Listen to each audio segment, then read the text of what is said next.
Hour 2 of the program, ladies and gentlemen.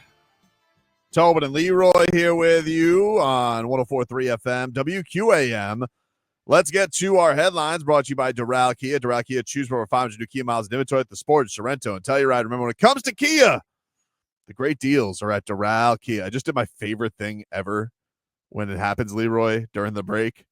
I get these callers, they'll be like, hello, we have an offer. You know how you love to deal with telemarketers. Oh, my God, yes. Well, my favorite thing has become, if I'm by my computer, is I just start hitting them with Mike McDaniel quotes. And I could just keep them there on the line, and it's just Mike McDaniel going off about whatever, the backup quarterback battle or the line battle. And as soon as I free, they're like, oh, well, let me tell you about, and it's just back to him, and they're just completely shook by it, where it's like, huh? What the hell's going on here? So I'm just telling you right now, dude, what a delight that was, because I kept them on the line for 4 straight minutes. And then they finally go, I think this is a robotic call. I'm like, no, that's what you are. You're a robotic call. Oh, wait. Hello? Are you there? Hello? And at one point, the lady goes, I can hear that you're busy. So I'm going to hang on the line because this is an exclusive deal that only you can get. And I'm just like, okay. What?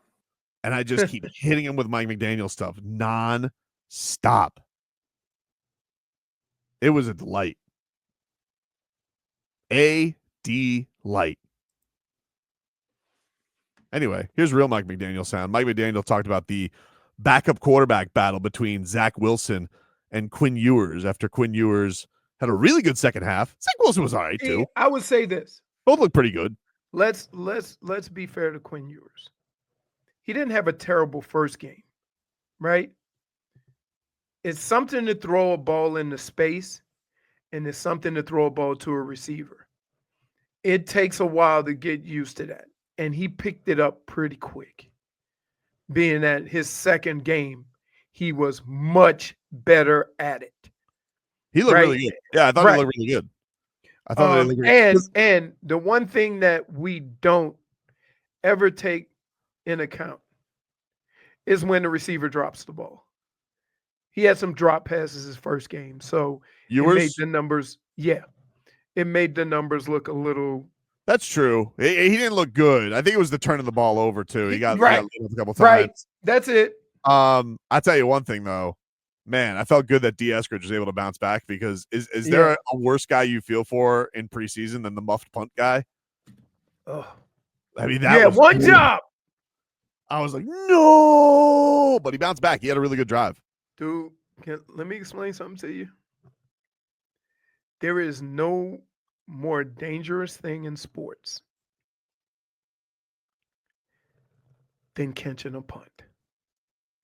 Well, because you got 2 eyes and they have to be looking in 2 different directions, because you got to look at the football and you got to look at that rush to see how close they are and whether you should fair catch it or go with it. I mean this respectfully, but when it's a job. No. When you speak to Hall of Famers about this, or should be Hall of Famers about this, they tell you to read the toes. That's okay. That's only for the direction of the punt. But it gives you a cheat sheet. Like Eric Metcalf will tell you, it gives you a cheat sheet. To catching the ball. What about the people coming at you? Well, I can't help you with that. But that's what I'm saying. But if you read the toes, your eyes have to be looking at 2 different things. Right, but if you read the toes, like Metcalf says, you're going to get a jump on it. Still doesn't change. Still doesn't change. It is by far the most dangerous job in football. Yeah. Crazy. Because keep in mind, you don't get no running start. You're just standing there, and them guys are coming full speed, and you can't help but doing this. Right. So, that's why you want a good toe read. You don't have to do as much. Oh my goodness! Enough with that. It has nothing to do with what I'm talking about. That's not what Metcalf said. It's for the direction of the punt. That's it. All right. That's it. What, can I ask you a feeling? All right, because you know, I don't. Can I what- say no? I got a football question. I got a real football No, you question. don't. No, I do. I got a No, real you football don't. question. Your football questions come with sidebars and other stuff. And see, I told you, you agree with me. And Brittany, that's how your questions go. Who was the running back? Was it Jalen Wright? Who had the fumble early on that bounced right to Tanner Connor? Was it Jalen I Wright? believe it was Jalen Wright. Yeah. What does it feel like when you yak up the football, but you get a lucky bounce and you're like, whew? I'll give you a perfect example. We were playing San Francisco. I was in Minnesota. Got the ball, fumbled. They picked it and went for a touchdown. Oh my God. It is the walk of shame going to the sidelines. Oh, that Right? has to be awful. It's the worst because there's some players and coaches that will say, hold on to the ball. And there's other guys that will say, don't worry, you'll get them back. Mhm. Right? But you get all that. Now, these are from guys who's supposed to be on your team. That's right. So the very next they didn't score. They just got the fumble. Okay. The very next play, a linebacker caught a pick and went pick 6. And I ran on the field in the end zone and said, thank you. Because we ended up getting a touchdown out of it. Wow. Right after I fumbled. That had to feel good. Yeah. No, but what does it feel like? I'm not when you do yak it up. What happens when you yak it up, but it bounced right to one of your teammates and you're like, whew? I've been on both sides of that. So again, when you're a fumbler and somebody else carries the ball, you always chase the play. So we were playing in a playoff game. Randall Cunningham scrambled. He broke free. He's running down the field. He got that ball like a quarterback. And I'm like, oh crap, let me go chase the play. They batted it out of his hand. It bounced right to me, and I kept running. Wow. Yes. I'm trying to think because sometimes when I fumbled, it was the most glorious fumble ever. So one time I fumbled, I was holding it so tight, a guy came up from behind, punched it, and it went straight up in the air, like maybe 10 feet in the air, and we're all standing underneath it like Mardi Gras, right? And I had a wide receiver who was taller, and he jumped up and caught it.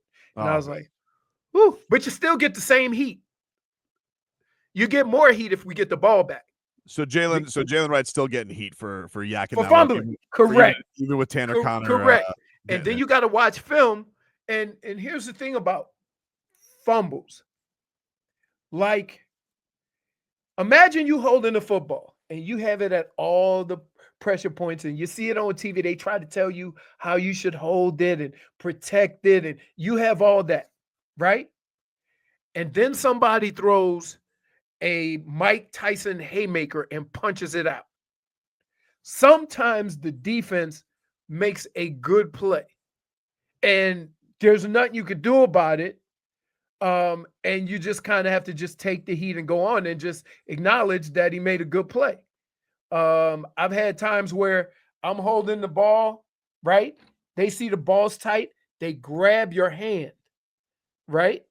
And start pulling on your hand while you're running, right? And I'm like, oh no, this ain't going to last long. So I'm just trying to go on the ground. They hold you up. And then the next guy comes in, haymaker, boom. Oh no. Now, here's the unfortunate thing about that. I have broken ribs getting punched. Because the guy like a body was punching shot? for the, huh?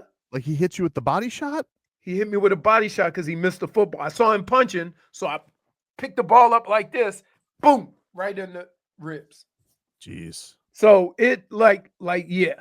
So sometimes, depending on what the situation is in the game or where we are in the game, soon as they start that silliness, I just jump on the ground.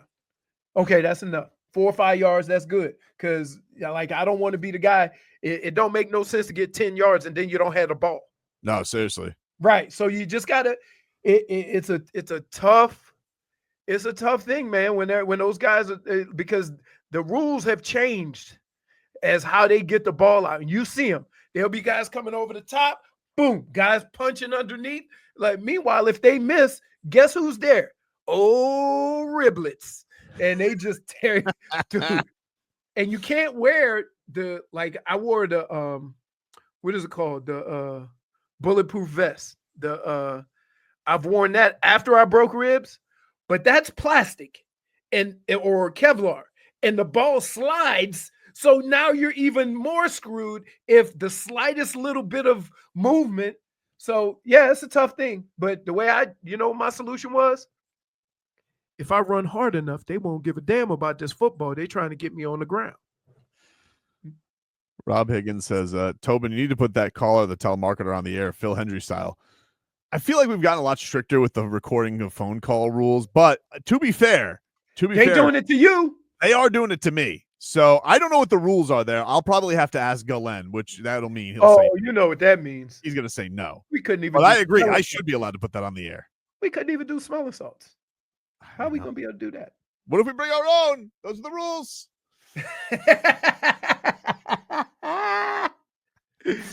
Oh, man. We'll take a break. We'll hear a little bit from Mike McDaniel. The Dolphins coach talked about the QB battle going on right now after good games from Quinn Ewers